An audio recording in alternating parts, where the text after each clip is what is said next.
안녕하세요. 네, 김희영의 마음은 똑똑의 진행을 맡은 김희영입니다. 지난 3, 4부 때 남북통합문화센터의 기획전시관 또 통합문화체험관을 자세히 소개해드리면서 결의말 큰사전을 통한 남북한 언어 비교를 토크쇼로 함께 꾸며봤었습니다. 여러분 그때 결의말 큰사전 얘기 저도 보면서 정말 많이 수고하고 고생해 주신 분들 덕분에 우리말이 이렇게 전승되고 또 함께 나눌 수 있다는 생각에 기뻤습니다. 오늘은 남북한 봉사활동에 대해서 알아보면서 실제로 봉사활동을 하고 계시는 분들 모시고 봉사에 대한 얘기 나눠보겠습니다. 정말 따뜻한 일들 하시는 분들입니다. 어서 오세요. 안녕하세요. 안녕하세요. 반갑습니다. 네. 선생님 아닙니다. 네, 우리 계속 출연해 주시면서 우리의 마스코트 같은 분이신데 그러면 마스코트부터 해주세요. 오늘은 빨간 옷에 힘을 좀 주고 왔습니다. 교수님 저렇게 하시면 돼요. 우리 맹두열 교수님이십니다. 네. 안녕하세요. 네, 우리 옆에서 지그시 미소 짓고 있는 메스터 씨. 네. 네, 안녕하세요.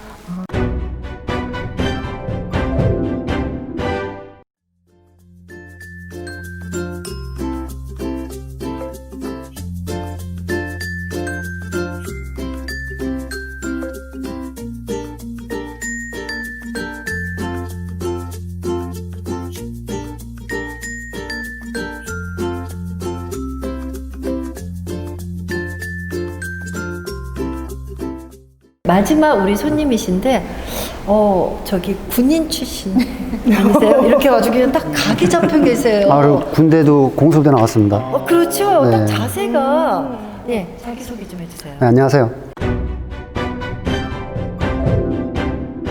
저는 사실 궁금하신 분들이 4명 다 궁금한데, 그래도 봉사란 뭐다? 이렇게 좀 정의를 좀 내려야 될 것 같아요. 봉사는 뭐라고 생각하세요? 봉사는 우리 예전부터 내려온 유래에 보면 서로 상부상조하는 마음으로 서로 도우면서 하는, 사람이 사람을 도와야 서로 같이 살 수 있다는 마음을 가지고 시작을 한 것 같습니다. 네. 그러면 오메스터 씨는 봉사란 뭐다? 봉사는 공존이고 평화라고 생각합니다. 어떤 의미에서 그렇죠? 함께 살기 위해 함께 사는 거고, 그럴 때 우리 안에 평화가 이루어질 수 있기 때문에 봉사는 평화, 공존이라고 생각합니다. 우리 에스터 씨는 평화와 공존이라고 얘기했는데 우리 조혜리 씨는 어떻게 생각해요? 저는 봉사라는 것은 남을 이끌어주는 손길이라고 생각합니다. 뭐 힘들 때, 구렁텅이에 빠졌을 때 손을 잡아주는 손이 엄청나게 필요한 손이죠. 그런 것이 바로 이끌어주는 손이다고 생각을 하고 있습니다. 네, 우리 민영기 셰프라고 할게요. 네. 셰프 잘 하시니까. 사무국장님이십니다. 사랑의 박사. 네, 저도 또한 조혜리 여기 팀장님하고 생각이 비슷한데 네. 제가 가진 능력, 네. 그거를 필요한 손길 네. 분들한테 도움을 줄 수 있는 게 그게 봉사라고, 뭐 큰 게 아니더라도 작은 거 하나씩 해주는 게 봉사라고 생각합니다. 네. 이렇게 모이신 분들하고 얘기를 나누는데 제가 이 봉사란 뭔가 뜻을 찾아봤더니 국가나 사회 또는 남을 위하여 자신을 돌보지 아니하고 힘을 바쳐 애쓰는 것, 이게 봉사라고 해요. 그러니까 정말 세상에서 정말 자기 자신보다 남을 위해 사는 사람들이 봉사활동을 하는구나.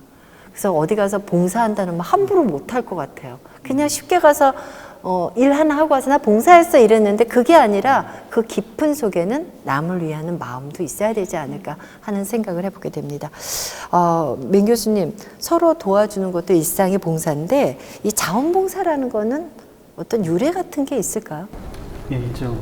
자원봉사 유래는 삼한시대부터 특히 이제 우리나라는 삼한시대부터 마을을 이루고 공동체를 이루고 살아갈 때 서로 힘이 필요하니까 네. 상부상조하는 정신이 자연스럽게 발현돼서 진행됐고요. 각각의 조선시대에도 향약, 조례, 품앗이 이렇게 서로 간에 농사활동을 할 때도 혼자서 다 할 수는 없잖아요.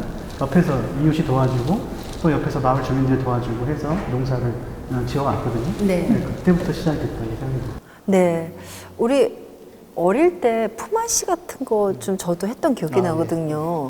품앗이라는 게 서로 남 혼자서 일하시기 힘드니까 요즘은 뭐 청소 대행업체도 있고 도우미 어머님들도 계시고 근데 옆에 주민들하고는 같이 도와줬는데 요즘은 그렇게 안 하고 봉사를 하는 사람들이 모였을 때만 봉사가 가능한데 어릴 때 그런 품앗이하고 이런 기억들 있으세요? 그럼요, 당연히 있죠. 저도 시골, 뭐 경기도 이천이 시골 제 고향인데 어렸을 때부터 이제 농사를 많이 졌기 때문에 아버지, 어머니 분들 이제 일하시는 거 보면서 많이 봤죠. 네. 서로 이제 일손 필요할 때 농사 특히나. 그래서 도와주고 또 도움도 받고 하는 그런 거. 네, 북한에서는 어때요? 있죠. 북한은 김치할 때 김치를 겨울 양식이라 하거든요. 그 김치를 한다면 동네에서 아파트에서 요 집이 하면 요 집에 가서 오늘 저녁 다 해주고 뭐 절구고 씻고 양념하고 네 또 다음 날엔 또 이짝집 이렇게 해서 한 집 한 집씩 도와주는 게 많이 있어요. 그래서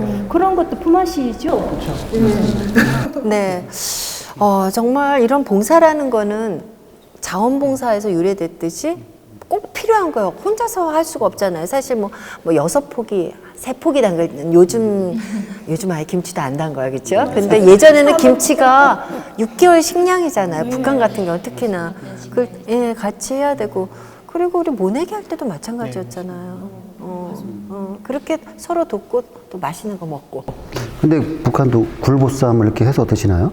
왜 갑자기 굴보쌈을 먹어요? 아니 명절 아니 뭐지 그 김치 김장할 때 보면은 한국은 다 보면은 남한에서는 다들 모여서 막걸리나 굴 보쌈을 삶아가지고 다 먹기도 하고 하는데 북한은 또 조금 어떤 다르죠. 어떤 방식인지 또 북한 같은 경우는 김치를 이 집에서 담갔다 하면 뭐 돼지고기 국을 끓여서 돼지고기 이렇게 좀 썰어서 돼지고기 국밥식으로 몇 점 들어간 거 많이는 못 넣고 몇 점씩 들어간 거 이렇게 국수를 나눠준다든지 뭐 농마국수 나눠 먹는다든지 아니면 국밥을 먹는다든지 이런 식으로 먹고는 있어요. 근데 굴보쌈 같이 고급은 좀 아직까지는 올해는 이제 뭐 배춧값이라든가 고춧가루 값이 많이 폭등을 해서 김장을 많이 안 한다고 하더라고요. 근데 이번에는 제가 크게 한번 한턱 쏘겠습니다. 한번 오시면 맛있게 굴보쌈하고 네, 우리 그러면 다음 프로그램은 거기 가서 좀 북한의 굴보쌈과 남한의 굴보쌈의 비교 그러면서 한번 해야 될 것 같은데 저기 같이 이렇게 나눠서 봉사하고 할 때 북한도 이렇게 좀 나눠 먹는 게 좀 있나요? 네, 저희는 그 봉사하는 친구들 안에서 저희 안에 소통이 더 중요하게 생각하고 있기 때문에 저희 북에서 먹는 분식 중에 인조고기밥이라고 있는데 콩고기밥을 만들어서 봉사자들 같이 나눠 먹고 좀 이렇게 포장해서 도시락으로 해서 드리기도 하고요. 그래서 포장해 드리면 집에 가서 가족들하고도 나눠 먹으면서 우리가 북한의 음식 문화도 같이 나누게 되는 효과까지 있습니다. 시대에 따라서 이 봉사활동이 뭐 지금 말씀하신 대로 이렇게 뭐 나누기도 품앗이도 있지만 점점 변해가고 있지 않나요? 그렇죠. 어때요? 시대에 따라 봉사활동 형태도 다양한데 1960년대 전후 그러니까 6.25 이제 사변 전후에 봉사활동 단체를 설립을 해서 이제 봉사활동을 준비를 시작했고요. 네. 1970년대 여러분 잘 아시는 새마을운동 정리가 시작됐고 마을 가꾸기 운동 여러 가지를 많이 했잖아요. 그리고 1980년대는 아시안게임이나 올림픽 봉사활동 하시는 분들이 많이 필요하니까 거기에 또 많이 또 동원이 됐었고요. 1994년에 특히 캠페인을 많이 해서 봉사활동 많이 하잖아요. 아까 말씀하신 대로 봉사활동 하시는 분이 많이 없으니까 그 봉사활동 인원들을 좀 이렇게 많이 끌어모으겠다 생각해서 아마 진행한 것 같고요. 그리고 1995년에 이제 교육개혁안이 발표가 돼서 학생들이 이제 봉사활동을 하게 돼 있어요. 학생 봉사도 스펙? 그게 참 좋은 의미였는데. 그렇죠. 좋은 의미였는데 봉사활동을 진짜 뭐 진실성 가지고 하시는 분들은 이게 좀 아니다 얘기하시는 분이 많이 계시더라고요. 네. 93년, 4년 그때 캠페인이라면 어떤 캠페인이었죠?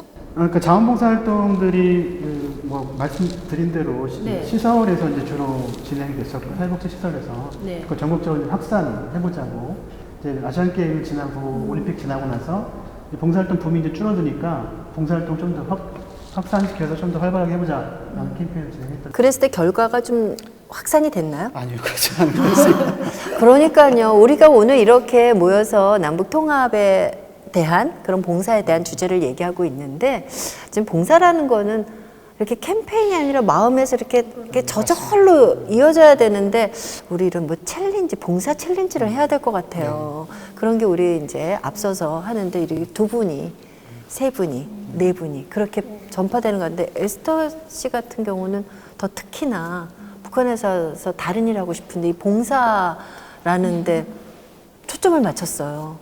네, 봉사의 필요성을 왜 느끼셨어요? 저도 이런 질문을 청년들한테서 강의에 나갔다 들은 적이 있는데 왜 생경탈북인데 비영리 단체 일을 하냐. 생각 같으면 영리 단체 일을 할 것 같은데 그 얘기를 하더라고요. 그래서 저도 좀 생각해 봤는데 사실은 하게 된 계기는 중국에 숨어 살 때였어요. 근데 어느 날 엄마하고 동생이 잡혀가고 저는 혼자 아파트 2층에서 뛰어내려서 살아남아서 되게 길에서 막 나의 무기력함에 방황하고 있을 때 시장 모퉁이에서 이렇게 동냥하시는 분을 보게 됐어요. 그래서 무작정 그분을 보면서 든 생각이 저분을 도와야 되겠다 이런 생각이 들더라고요. 그래서 저런 분들 도우려면 어디로 가야 되냐 물어보니 그 복지관에 가야 된다고 해서 무작정 복지관에 찾아갔더니 신분증으로 예약해야만 봉사를 할 수 있더라고요. 근데 저는 숨어 사는 사람이었고 봉사를 할 수가 없었어요. 돌아서 나오면서 제 머리에 스친 생각이 있었는데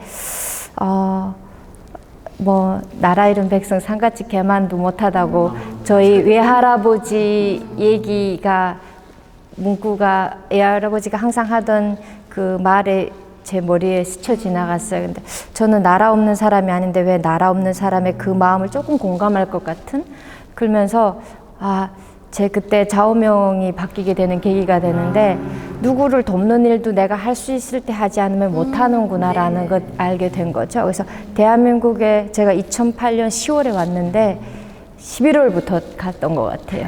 처음에 간 게 저기 은평구에 있는 천사원이라고 있거든요. 거기에 갔다가 뭐 이렇게 장애인들한테 하다가 처음에 와서 장애인들한테서 하다 보니까 그 비장애인들의 말도 저는 어려운데 장애인들 말 더 알아듣기 어렵더라고요. 왜냐면 우리나라라고 생각하고 온 대한민국에서는 외래어가 반 이상이어서 신문을 펼치면 알아듣는 읽지 못하는 한글은 한 글자도 없는데 무슨 내용인지 모르겠더라고요. 처음 도착했을 때는. 그래서 거기서 한두 달 하다가 다시 내가 할 수 있는 게 뭔가 봤더니 지식을 나눌 수도 없었고요. 왜냐하면 전 한 20년 차이 나는 것 같았어요. 제가 타임머신 타고 온 거나 마찬가지라는 생각이 막 들 정도로.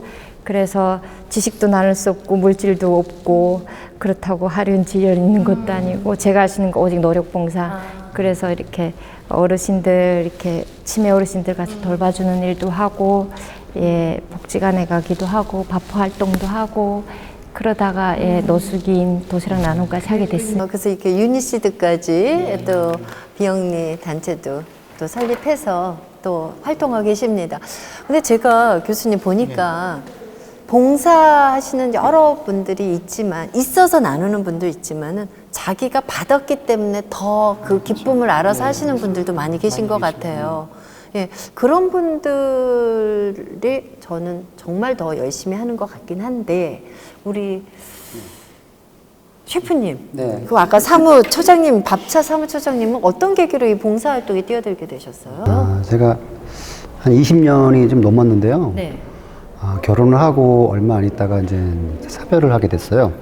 그래서 이제 아이 이제 1남 2년을 뒀는데 어렸을 때 아이들을 혼자 이렇게 데리고선 살기가 그때 참 어려웠던 시기가 있었습니다. 근데 그때 이제 한부모 가정이라는 이제 그런 것도 있었고 그래서 나라의 행정이라든가 이런 쪽으로 해서 도움도 받고 또 주위에 그 봉사를 하는 단체에서도 따로 도움을 받았어요. 항상 고마움만 가지고 있었지 이제 해보지는 못했고 이제 뭐 먹기 살기 바쁘다는 뭐 핑계로 이제 그렇게 살았지만 한 15년쯤 전에 우연치 않게 아시는 이제 형님이 이런 봉사를 하는데 와서 좀 도울 수 있겠냐. 근데 내가 가지고 있는 게 음식하는 재능이고 그래서 이제 한번 가서 조금 도와준다는 게 지금까지 한 15년이 이제 이렇게 흐른 것 같습니다. 네. 선생님 말씀 이렇게 들어보니까 뭐 두 분의 얘기는 하지만 이 봉사에 이렇게 빠져들 수 있는 거는 아까 캠페인도 있지만은 누군가를 도와줬을 때 그 사람이 또 도울 수 있는 그런 기회가 더 많아진다는 생각이 드는데요. 네. 그래서 자원봉사 하시는 분들이 아까 말씀하신 것처럼 내가 돕는데 오히려 더 도움을 받는다고 얘기를 많이 하세요. 그런 느낌을 이제 공유하는 거죠. 그래서 그런 느낌을 공유해서 이게 많이 확산되고 퍼져야 되는데 그러기 위해서는 자원봉사가 분명히 필요한데 제도화시키는 게 필요하다는 거죠. 자원봉사가 꼭 필요하다는 거. 그래서 제도화시켜서 제도권 안에서 자원봉사를 하고 근데 자원봉사 할 때 등록을 하는 이유가 자원봉사 하시는 분들 예전에는 왼손이 하는지 오른손이 모르게 하라 이렇게 했었는데 이제는 그게 아니라 더 알려야 된다는 거죠. 맞아요. 제도 안에서 특히 그래야 자원봉사 활동이 없어지지 않고 계속 꾸준하게 이어질 수 있다는 거죠. 시대가 이렇게 변하면서 이 봉사 형태도 많이 달라지는 것 같아요. 뭐 우리 주변에 보면 공인들도 있고 연예인들도 있고 뭐 유명하신 분들이 그 봉사 활동하는데 뭐 스티브 잡스, 뭐 빌 게이츠 이렇게 미국에 이렇게 유명하신 분들이 봉사 또 나누고 기부하고 이런 거 보면 참 보기 좋은데 우리나라는 아직까지 그렇게 큰 정말 아주 통 큰 기부 뭐 그런 게 좀 자주 나오지는 못해요. 가끔은 있지만요. 그런데 이 봉사활동을 하면서 기부를 많이 하는데 그런 경우가 어떤 의미일까? 그러니까 지금은 이제 노력 봉사하시고 계신데 또 기부랑은 조금은 다른 것 같아요. 어떨까요? 말씀하신 대로 사회 지도층이 그러니까 이 노블리스 오블리제라고 해서 프랑스어에서 유래를 했지만 사회 지도층이 갖는 책무감이거든요. 책임감. 그래서 본인들이 누리는 어떻게 보면 이제 특권인데 그게 다 국민들이 있고 시민들이 있어서 본인들이 어느 정도 이렇게 뭐 누릴 수 있는 힘이 생기는 거잖아요. 근데 이걸 사회 환원한다라고 생각하고 그런 책임감과 책무감을 가지고 어려운 분들을 찾아 나서서 도와주는 그런 역사가 시작됐던 게 프랑스에서 시작돼서 사회 지도층이 그렇게 변해가야 된다라는 운동이 일어난 거죠. 네. 근데 우리 보면은 대기업의 그 사회공헌팀하고도 활동해 본 적 있으세요? 네, 저희도 사회공헌팀 같은 것도 좀 많이 생기고 거기에서 단체로 막 봉사활동 가고 유니시대에도 올 것 같아요. 그런 팀들이요. 네, 저희는 아직까지는 없었는데 저희는 아름아름 동아리처럼 하다가 저희가 지금 유니시드가 생긴 제가 한국에 와서 쭉 봉사활동한 지는 12년 됐지만 유니시드 시작한 지는 한 6년 정도 됐거든요. 그래서 혼자 이렇게 동아리처럼 하고 있다가 지금 1, 2년 전부터 이렇게 단체 규모를 막 갖춰가면서 지금 사단법인 준비하고 있는데 아마 이 기업들이 또 같이 할 때는 뭔가 또 조건들이 또 맞춰져야 할 수 있지 않나 생각하고 있습니다. 사회공헌팀하고는 어떤 봉사하셨어요? 저희가 이제 소규모로 할 때도 있고 좀 크게 대규모로 할 때도 있는데 저희 밥차 회원들만 가지고는 인원이 한정되어 있기 때문에 큰 행사할 때는 꼭 손길이 필요하거든요. 그렇다고 당장 어디서 이렇게 사람들을 데려올 수 있는 것도 아니고 이랬을 때 저희가 이제 기업체는 삼성, 뭐 기아 이런 대기업 같은 데 보면 다 있습니다. 봉사단체가 있고 거기서 이제 연락을 해서 서로 도움을 받고 같이 이제 연계가 돼서 이제 그런 봉사 사업을 하는 거죠. 네. 이익은 아니지만. 예, 봉사가 저희는 이렇게 어디 기업에서 사회 한원 그런 프로젝트를 같이 하는 건 아니고요. 통일과 나눔 재단이라든지 여기 이번에도 남북통합센터에서 하는 나눔 문화 학생 사업 같은 이런 배분 단체들이 하는 공모 사업에 지원해서 같이 협력해서 하는 것도 있습니다. 사랑의 밥차 되게 유명해요. 저도 사랑의 밥차 가서 좀 같이 봉사하고 싶다는 생각도 했는데 또 유명한 정준호 씨가 또 활동하는 그런 봉사 단체잖아요. 근데 거기에서 이렇게 또 사무국장이 큰 역할을 맡고 계신데 좀 구체적으로 좀 이런 봉사는 좀 홍보를 해야 되죠? 좀 홍보 좀 해주세요. 예. 네, 처음부터 같이 시작한 건 아니었고요. 네. 영화배우 정준호 명예회장님께서 20년 전부터 이제 시작을 하게 돼서 서울 밥차가 있고 충청 밥차가 있고 경상도 밥차가 있습니다. 저는 충청 경기 밥차 사무국장을 맡고 있고요. 여러 영역에서 많은 도움을 주고 하는 이제 사업을 하고 있는데 취약계층, 그다음에 소외계층, 그래서 무료 급식 사업, 무료 공연. 그래서 뭐 회원들 간의 건강, 뭐 복지, 그다음에 교육 여러 면에서 도움을 필요로 하는 곳에 예, 많이 도움을 드리고 있습니다. 네. 근데 요즘 이 코로나 때문에 그 봉사를 많이 가고 싶어도 못 가고 또 받고 싶어도 못 가고 참 어려운 점이 많이 있어요. 그래도 소소하게 봉사활동을 조용하게 지금 실천하고 계신 분들이십니다. 이 봉사하면서 느끼는 어떤 큰 의미, 네, 나에 대한 어떤 기쁨 어떤 게 있을까요? 아까 말씀드린 대로 사람은 사람과의 관계 안에서 살아가는 어떻게 보면 사회적 동물이라고 얘기를 하잖아요. 네. 혼자 살 수 없거든요. 네. 그래서 같이 관계를 맺어가면서 살아가면 그 중에 가장 중요한 게 서로 돕고 사는 거거든요. 그래서 모든 일을 혼자 해낼 수 있는 사람은 없어요. 자기 부족한 게 있으면 그걸 메꿔줘야 되는데 장점과 단점이 다 있으니까 서로의 장점을 극대화시키는 방법 중에 하나가 바로 봉사활동을 하는 거입니다. 그리고 인간에 대한 사랑을 서로 나누는 게 그래서 그것이 좀 더 활성화시킬 수 있으면 사랑 안에서 공동체를 이루어가는, 마음을 이루어가는 이런 것들이 이제 사회복지 활동을 하는데 봉사활동이 필요한 거거든요. 가장 중요한 부분 중에 하나지 않을까 생각이 듭니다. 네.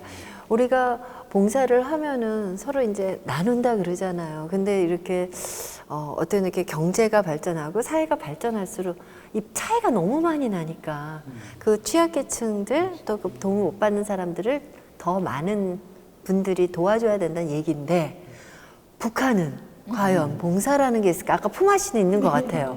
어때요? 북한에서는 봉사가 있었어요? 봉사활동이라는 게 이렇게 자원봉사? 봉사활동이 따로 있지는 않았고요. 그러니까 저희가 도덕과 예절이라는 과목에서 많이 배웠던 것 같아요. 어른들을 존중하고 이웃을 돕고 살아야 된다.